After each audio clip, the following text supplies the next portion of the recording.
유치한 이분법으로 편가르기 놀이나 하고 있습니다. 대통령은 반일 감정이 없다고 이렇게 말씀하셨습니다. 회동이 끝나자마자 청와대 수석이 이런 것을 한 것은 대통령의 뜻인지 정말 묻고 싶습니다.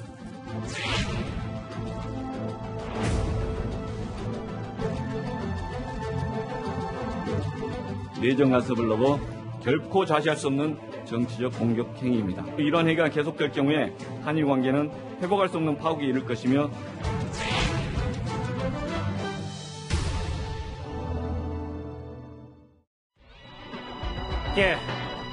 오늘 뉴스 탑10이 준비한 첫 번째 이슈입니다.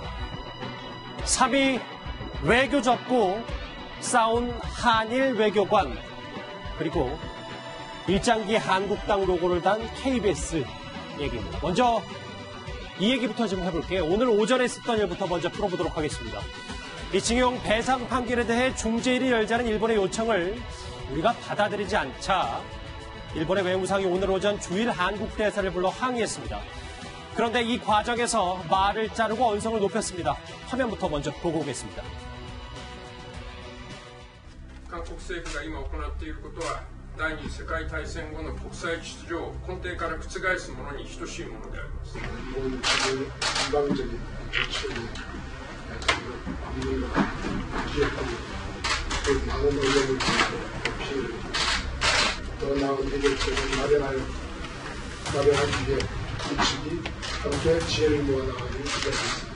っと待ってください。韓国側の提案は全く受け入れられるものでない、国際法違反の状況を是正するものでないということは以前に韓国側にお伝えしております。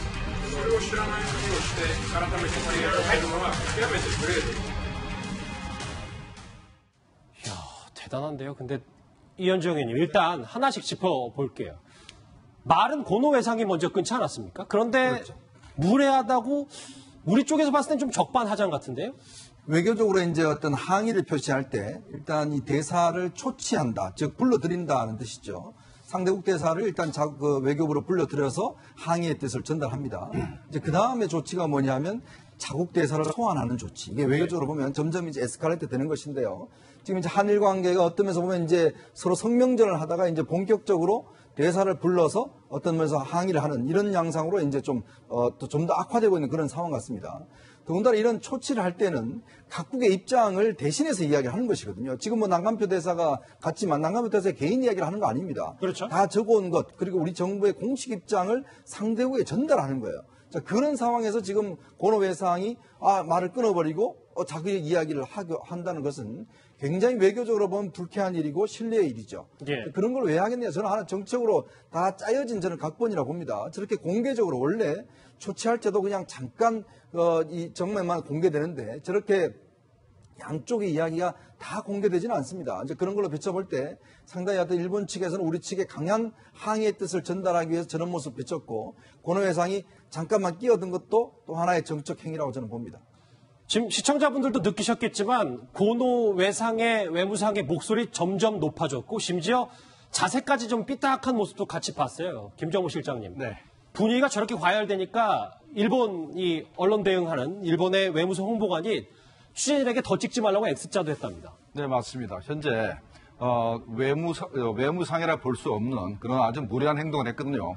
대개 외교관은 감정을 자제하고 자기 나라 입장을 아주 이렇게 아주 편안하게 아주 낮은 톤으로 이렇게 쭉 설명을 합니다. 근데 지금 고노 외상의 태도는 완전히 뭐 싸움을 하려고 하는 것처럼 얼굴이 뻘개가지고 의자에 앉았다 일어났다고 이렇게 계속해서 들썩거리면서 얘기를 하지 않습니까? 예. 이것 자체가 굉장히 비외교적이죠. 더군다나 그다음에 우리 대사가 얘기하는데 말을 가로막았지 않습니까? 그러면서 자기가 자기네가 굉장히 자기 입장을 표명하고 그랬는데 우리 대사가 대한민국 특명 전권 대사입니다. 대한민국 정부를 대표하고 대한민국 그렇죠. 국민을 대표하는 사람이 말하는데 말을 가로막은 다음에 자기네 그 말을 막 하면서 이렇게 언성을 높였다. 이건 대한민국을 무시한 태도라 볼 수밖에 없습니다. 그러면 하나 더 여쭤보면 말을 끊고 거기다 심지어 적반하장식으로 물에는 한국에 있다라는 것도 어제부터 다 짜여진 각본이었겠네요. 맞습니다. 이 사람들이 무례한 행동을 하는 이유가 일단 뭐랄까 일본 국민의 많은 사람들이 한국에 대한 경제 보복이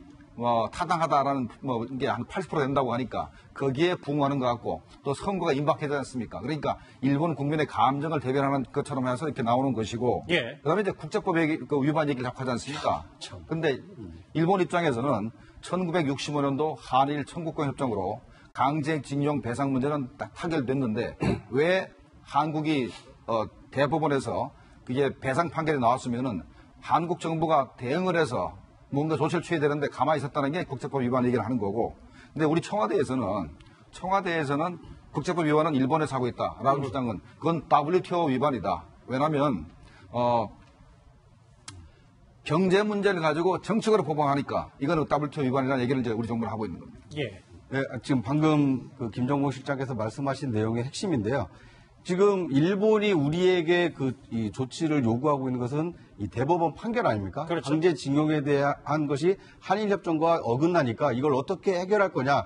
이 해결 방안을 달라고 하는 건데 그것에 대해서 이제 우리가 정확한 입장 표명을 안 하고 있는 상황에서 갑자기 수출 규제를 들고 나왔거든요. 이것은 자유무역주의에 대한 이 위배이기 때문에 이것이 오히려 국제법 위반이 될 수가 있기 때문에 그것을 이제 미리 차단하기 위해서 오히려 한국의 조치가 지금 국제법 위반이다라고 이게 선공을 하고 있다 이렇게 볼 수 있는 대목인 것 같습니다. 일본의 저런 태도는 비판받아 마땅한 거잖아요. 마땅하고 저것을 갖고는 아마 그 추가 보복의 명분을 쌓는 거를 활용하는 거 아니냐라는 해석도 분명히 있는 것 같습니다. 자, 그럼 지금부터 중요한 게 우리의 태도일 텐데요. 점점 저렇게 수위를 높여가고 있는데 구장차장, 저 이거 하나 볼게요. 네. 민정수석이 또 나섰는데 이번에는 네. 전쟁을 언급했습니다. 그 내용은 애국이냐 이적이냐라는 얘기가 핵심인 것 같아요. 네.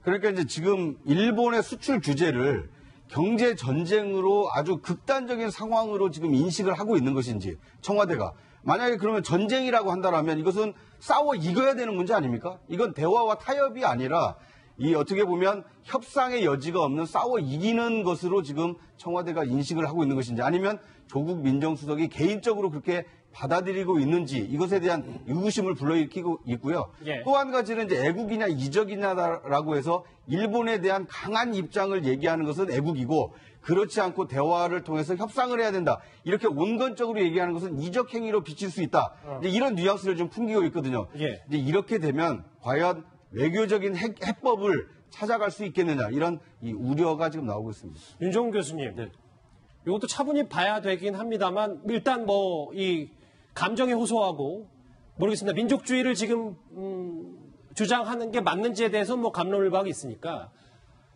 그런데 오늘 조국 수석이 박용만 이 상공회의소 회장에게 감사를 표하는 뜻에서 이 SNS를 글했는데 그런데 박용만 회장은 이런 태도에 대해서는 조금 또 다른 생각을 갖고 있는 것 같더라고요. 그렇죠. 이제 경제계의 입장과 정치권의 입장은 이제 다를 수밖에 없고 달라야 된다고 생각을 합니다.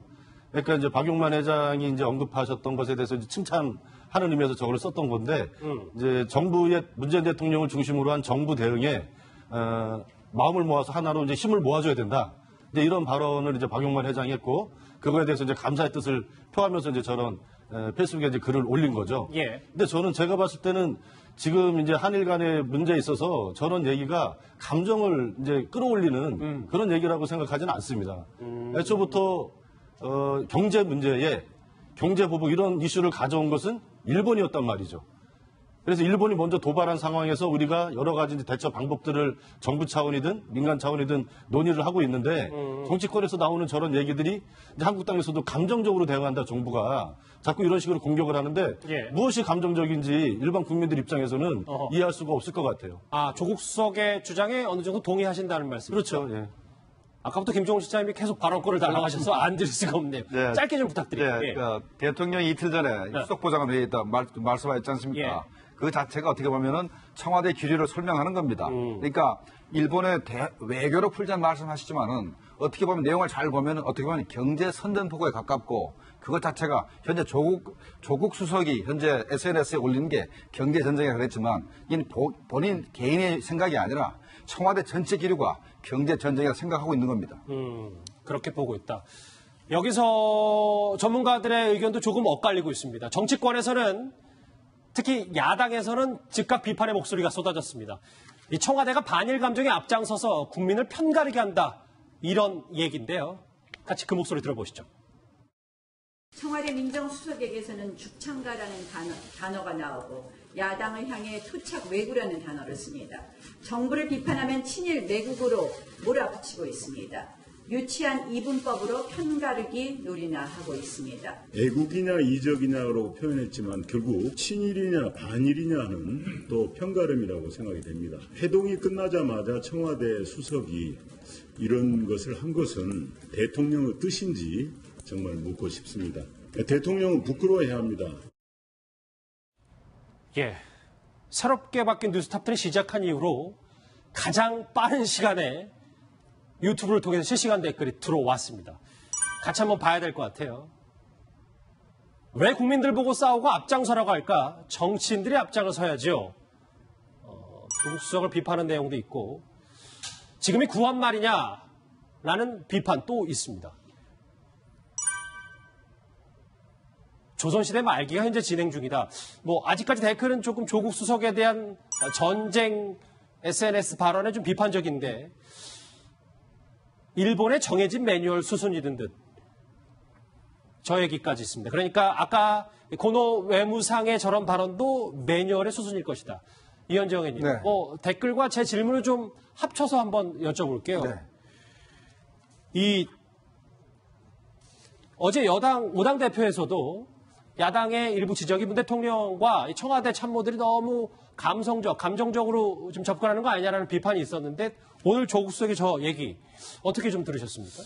이 교수님께서는 이 청와대가 정치권이 이렇게 대응하는 게 뭐가 문제냐고 이야기를 하셨는데 저는 굉장히 큰 문제라고 봅니다. 자, 보십시오. 지금 청와대라는 것과 정치권은 다릅니다. 일단 청와대는 국정의 최고의 컨트롤 타워 아니겠습니까? 그러면 조국 민정수석은 뭐겠습니까? 개인이 아니잖아요. 대통령의 참모입니다.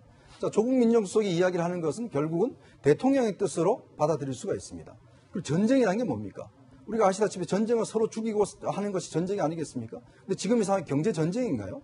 그렇게 규정할 수가 있습니까? 경제 전쟁이라면 정말 많은 사람이 죽어나가야 되는 그런 상황인데 지금 일단 일본의 수출 품목을 제한한 그 수준이란 말입니다. 자, 그런데 지금 예를 들어서 청와대 수석이 그걸 경제 전쟁이라는 이야기를 한다면 만약에 아베 총리 관저에서 이거를 경제 전쟁 이야기를 한다면 우리 청와대는 어떻게 되겠습니까? 자, 그러면 이거는 우리 정부의 공식 입장인 겁니다. 정치권에서는 그렇게 이야기를 할 수가 있어요. 정치권에서는 여러 가지 이야기를 할 수가 있고 대응할 수가 있는데 그러나 청와대는 그렇게 이야기하면 안 된다는 것이죠. 그래서 국민들을 자극하지 말아야 된다는 것인데 모든 지금 이야기가 청와대에서 나오고 있고 그것도 조국 수석이 이야기를 하고 있어요. 자, 그럼 국민들이 지금 죽창 들고 싸워야 됩니까? 전쟁을 해야 돼요? 청와대가 그러면 국민들한테 전쟁에 나가야 된다고 독촉을 해야 됩니까? 청와대는 문제를 해결하는 곳이에요. 문제를 일으키는 곳이 아닙니다. 예. 지금 조국 수석이 저렇게 이야기하는 게 과연 저는 청와대의 입장인지 묻고 싶고 과연 그럼 청와대가 전쟁할 준비가 되어 있는지를 묻고 싶습니다. 유정 교수님께 잠시 뒤에 발언 기회 드릴게요. 왜냐하면 말씀은 꼭 하셔야 될 것 같아서. 요거 한번 같이 짚고 갈게요. 잠시만요. 부장 차장. 네. 보면 그래서 조국 수석이 여러 가지 비판의 목소리도 있고 찬성하는 목소리도 있습니다만 그거에 이제 반대 목소리를 내고 있는 게 바로 일본이잖아요. 근데 일본에서 문 대통령 탄핵 얘기가 나왔습니다. 이건 어떻게 봐야 될까요? 그러니까 이 케이블 TV 방송사의 이제 논설위원회 개인적인 생각이다. 그러니까 일본도 대한민국과 마찬가지로 이제 자유민주주의 국가이기 때문에 자신의 의견을 개진할 자유는 있습니다.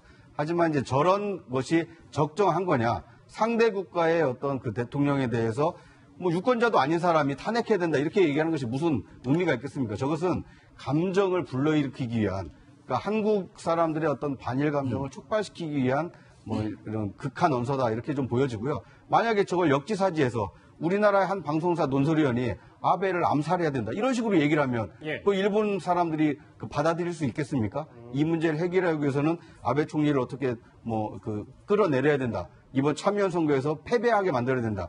근데 이런 얘기는 할 수 있지만, 개인적인 의견으로 얘기할 수 있지만, 이것이 일본의 어떤 정부의 공식 입장이라든지 아니면 그것이 상대 국가로 하여금 뭐 진정성 있는 발언이다 이렇게 받아들일 필요는 없어 보입니다. 구장차장 말은 어쨌든 조국 수석의 발언과 이 무게는 차이가 있기 때문에 같이 볼 수는 없다 이런 말씀. 그렇습니다. 그러니까 저건 개인의 어떤 한국을 향해서 반일 감정을 격발시키기 위한 얘기지만 이 정부의 입장이라면 상당히 좀 무게감이 다르기 때문에 좀 다르게 받아들여야 되지 않을까 하는 생각이 듭니다. 그런데 민주당에서는 이런 일본 언론에 대해 법적 조치를 검토하겠다며 강경 대응을 예고했습니다. 그 목소리 같이 들어보시죠. 대한민국의 민주주의 체제를 흔들고 나아가 친일 정권을 수립하겠다는 선동은 내정 간섭을 넘어 결코 자시할 수 없는 정치적 공격 행위입니다. 향후 이러한 행위가 계속될 경우에 한일 관계는 회복할 수 없는 파국에 이를 것이며 일본은 국제사회의 불량 국가로 인식될 겁니다. 아베 정부의 비상식적인 조치에 항상 선도적인 역할을 했던 매체입니다. 그래서 그런 정황으로 봤을 때 충분히 의심할 만한 경제보복 카드도 일본이 과거사에 대해서 인정하고 사과하지 않은 데서 비롯됩니다. 윤정훈 교수님께 답변 기회를 드리고 정리할게요. 왜냐하면 이현정 의원님 말처럼 어떤 경제 수출 보복이 적은 건 알지만 이 분야를 하나를 갖고 이렇게 전쟁까지 크게 부풀리면 나중에 일본이 다른 카드를 나왔을 때 청와대가 어떤 반응을 내놓을 거냐라는 부분도 좀 저희가 좀 생각해야 되지 않을까요? 그러니까 이제 정부 입장에서는 지금 되게 이제 다양한 방법으로 이 상황에서 이제 대응을 하고 있는 거지 않습니까? 근데 지금 조국 수석이 이제 페이스북에 쓴 글, 그거 하나만 가지고 그것이 마치 정부의 여당의 어떤 대응의 전부인 것처럼 이렇게 얘기되는 것은 곤란하다. 또 사실과 다르다 이렇게 생각을 하고요. 이제 얼마 전에 이제 대통령이나 또 청택시장도 만났지만 경제 단체장이나 이제 재벌기업 총수들 다 이제 청와대로 모셔서 이 상황을 어떻게 이제 경제적인 관점에서 풀어야 될지 이런 노력을 다 하고 있단 말이죠. 그런 것들이 정부 대응의 어떤 공식적인 차원에서 차지하는 위상과 역할이 훨씬 중요하고 큰 것이고 조국 수석이 페이스북에 저렇게 글 한 줄 올린 것 이것은 그것에 비해서는 정부 대응이라고 봤을 때 무게가 굉장히 낮은 거죠. 그런 정부에서 대응하고 잠시만요. 있는 그러니까 민정수석의 말이라도 청와대 참모의 말이라도 무게가 낮은 겁니까? 이 사안에 대해서 정부의 어떤 종합적인 대처하는 방식에 있어서 정부가 공식적으로 입장을 발표하고 경제계 사람들과 만나서 대책을 마련하고 이런 것에 비해서 비교할 문제는 저는 아니라고 생각합니다. 그리고 이제 일본의 아베 총리나 앞에서 화면도 봤지만 고노 외상 이런 사람들이 정말 감정적으로 지금 대응을 하고 있는 거죠. 그런 문제들에 대해서 지금 우리가 한 목소리로 질타를 하고 비판을 해야 될 시점이다. 저는 그렇게 생각을 합니다. 알겠습니다. 이게 좀 엇갈리고 있는데 다음 주제는 이걸 또 가봐야 될 것 같아요. 왜냐하면 어제 이 공영방송인 KBS가 일본의 제품 불매운동과 관련해서 뉴스를 내보내면서 이렇게 일장기를 연상케 하는 빨간 원 안에 자유한국당 로고를 넣어서 논란입니다. 자유한국당은 오늘 의원 총동원령을 내렸습니다. 이현정 의원. 네. 보시는 것처럼 일본 불매운동 보도, 그러니까 소위 말하는 저희가 얘기하는 앵커백이라고 앵커 뒤에 있는 백 화면에 이 빨간 원안에 자유한국당 로고를 넣었단 말이죠. 일본 불매운동하고 조선일보하고 자유한국당에 무슨 상관관계가 있습니까? 자, 지금 어떤 면에서 보면 지금 계속 아까 조국 수석도 이야기 나왔지만 정부를 비판하면 매국이고 정부를 지지하면 애국이고 이런 식으로 지금 프레임을 짜고 있는 거 아니겠습니까? 아니 예전에 베트남 전쟁이 났을 때 그러면 미국의 언론들이 베트남 전쟁을 비판한 게 그거는 매국하는 겁니까? 매국이란 게 뭐겠습니까? 굉장히 심한 모욕이거든요. 그런 이야기를 지금 함부로 쓴다는 것 자체가 보면 결국 지금 편으로 나눠자는 거 아니겠습니까? 자, 우리 정부 편이면 이건 애국하는 것이고 아니면 매국하는 것이다. 이런 식으로 프레임을 짜버리니까 공영방송이 지금 KBS마저도 저런 식으로 지금 대응을 하고 있는 게 아닌가라는 생각이 듭니다. 자, 세상에 어떻게 저런 이야기를 뉴스에 저는 내보낼 수 있는 것인지, 그럼 자유한국당을 지금 현재 그러면 친일로 보는 것이고, 그 친일 그러면 자유한국당을 지지하지 말라, 뽑지 말라, 이렇게 이야기하는 것인지, 조선일보를 뭐 보지 말라, 이렇게 이야기하는 것인지, 저거는 분명히 선거법 위반 혐의도 될 수가 있고요. 저는 공영방송으로서 저는 자세가 아니기 때문에, 물론 KBS가 지금 다 지우고 뭐 사과를 했습니다만은, 저는 이게 굉장히 엄중한 문제라고 봅니다. 이게 KBS 직접 만든 건 아니고 인터넷에 떠돌아다니는 걸 KBS가 인용한 겁니다. 오늘 KBS 사과했어요. 네. 차장 한번 뭐 짚어봐야 될 것 같습니다. 예, 동영상 파일을 이제 앵커 뒷화면으로 사용하던 중에 이제 1초간 노출이 됐다. 특정 정당의 로고를 사전에 걸러내지 못한 점을 사과드린다라고 하면서 이 공식 사과를 했습니다. 그러니까 의도성이 없었다라고 이제 사과를 한 건데, 뭐 이것에 대해서 이 지금 야당이나 아니면 이 일부 이 국민들의 경우에는 좀 납득하지 못하겠다. 의도성이 있었던 거 아니냐. 여전히 좀 이 KBS를 질타하는 이 목소리가 굉장히 좀 큰 상황입니다. 자유한국당은 이 공영방송이 정치적 편향성을 부추긴다며 이거야말로 선거 개입 아니냐 이렇게 강력 반발했습니다. 오늘 목소리 같이 들어보시죠. 우리 당에 친일 프레임을 씌워서 총선에 개입하려는 매우 악질적인 시도입니다. 선거법을 정면으로 위반한 것입니다. 요즘 청와대와 여당의 형태를 보면 아예 기성전총이다. 매사에 내년 총선을 겨냥하는 형국이다. KBS는 한두 번이 아닙니다. 정권의 나팔수요, 정권의 호위병 역할만 거듭하더니 이제 아예 대놓고 여당과 청와대를 위한 그 선거 방송으로 전락했다. 이것을 입증했다고 저는 생각합니다. 저렇게 화면을 보시는 것처럼 오늘 오후 2시에 자유한국당 의원들이 여의도 KBS를 찾아서 저렇게 항의 방문을 했습니다. 저렇게 뭐 총선 개입 선동 조장이라고 주장을 했는데, 이현정 의원님. 네. 근데 지금 자유한국당 말고도 물론 인터넷에 떠도는 저 로고를 인용했습니다만 조선일보도 있었단 말이에요. 그러니까 이게 지금 어떤 면에서 보면 이런 자꾸 이제 그런 이야기들을 자꾸 인용을 해서, 근데 저게 어떤 면에서 보면 국민들 시청자들 입장에서 보면은 이미지가 혼란이 되지 않습니까? 자, 지금 일본 제품을 불매하자는 것인데, 근데 거기에 지금 조선일보와 지금 말해서 KBS의 입장, 왜냐하면 이 조선일보가 최근에 일본판 기사와 관련해서 거기에 제목을 두고서 조국석이 이것도 뭐 매국이냐라고 이야기를 또 하니까, 그 청와대 공적으로 문제제기를 하니까 조선일보가 뭐 기사를 내리긴 했습니다만은, 그러니까 지금 이 부분에 대해서 지적을 하는 것에 대해서 또 하나의 이미지를 이제 형성하는 것이거든요. 그러니까 저는 이게 지금 우리가 자꾸 이제 우리 내부에 있어서 뭔가 어떤 서로 간에 서로를 자꾸 프레임을 더 씌워버리면서, 아니 조금의 비판과 합리적인 어떤 제안을 하면 너는 친일이지, 뭐 이런 식으로 이야기하는 것 자체가 보면 오히려 우리 스스로가 이제 상당히 내부적으로 문제가 있는 것이 아닌가라는 좀 지적을 하고 싶습니다. 예. 지금 일본 수출 규제 문제 때문에 지금 그 한일 경제 갈등이 극에 달한 거 아닙니까? 그렇죠. 예. 어떻게 보면 우리 국민 또는 여야 정치권이 국익을 놓고 한 목소리를 내야 될 시점입니다. 그런데 어떤 KBS의 저런 신중치 못한 보도 때문에 내부가 지금 더 분열되고 있지 않습니까? 예. 지금 고노 외상의 그런 그 물에 대해서 온 국민이 또는 정치권이 나서서 질타를 하고, 또는 온 그 언론이 나서서 일본의 어떤 수출 규제 부당함을 알려야 되는데, 어떤 공영방송의 어떤 그 잘못된 이 보도 때문에 야당이 저렇게 반발하고 있고, 또 이런 아까운 시간을 써서 지금 우리의 그 여론이 이 분열되고 있는 모습 자체를 좀 굉장히 신중하게 자제할 필요가 있는 시점이 아닌가 하는 생각이 듭니다. 민정현 교수님, 뭐 명백하게 KBS가 잘못했다면 사과를 했으니까 그럼 이 사과로 좀 갈무리가 되는 얘기인지, 아니면 이게 친일 프레임, 뭐 편가르기 논란으로 번지진 않을지, 뭐 어떻게 보시는지요? 이제 사실 자체로만 보면 이제 KBS에서 명백히 잘못한 거고, 그것에 대해서 사고를 했기 때문에 이번 사건은 이제 방송 사고라고 생각을 합니다. 방송 하다 보면 이제 좀 흔히 있을 수 있는 일이고, 예전에도 이제 과거에 보면 이거는 지금 한국당에서 총선 개입 시도다, 공영방송을 활용한 이런 주장은 너무 과잉 해석이고 정치적으로 과도한 주장이라고 생각을 합니다.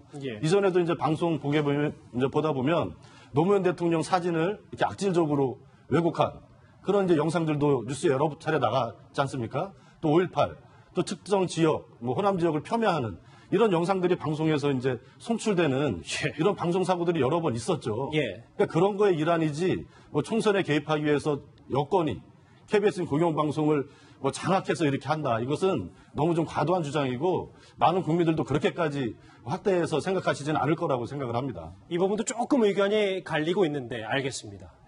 여기서 정리하죠. 일장기에 자유한국당 로고를 달아서 사과를 한 KBS 얘기까지 정리해봤습니다.